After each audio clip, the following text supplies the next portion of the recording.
Yeah, 7 o'clock. Yeah, yeah, I'm a little nervous. I hope I pass.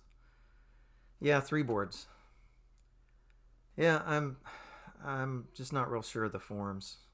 Anyway, I'll see you tonight. Okay, bye. You ever tried to listen to half a phone conversation and piece together what's going on? Sometimes reading the Bible's like that too. That's why we've created Bible to Life.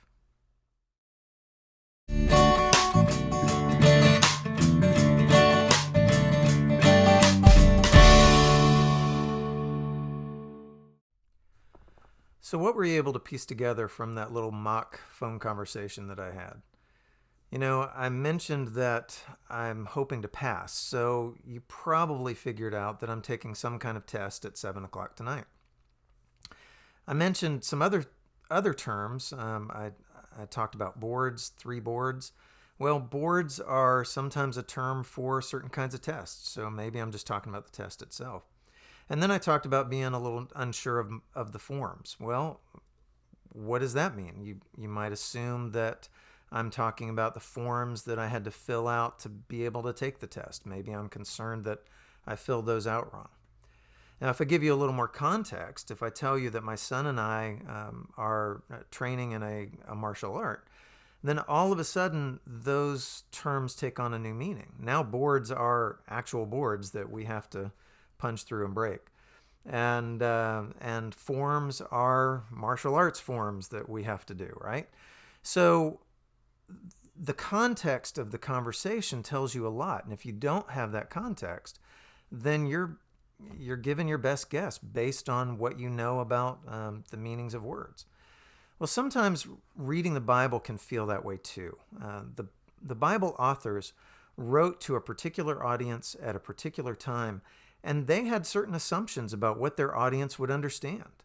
So they would use place names. They'd talk about people. They would mention daily devices and objects and practices that they assumed everybody that would read what they wrote would understand.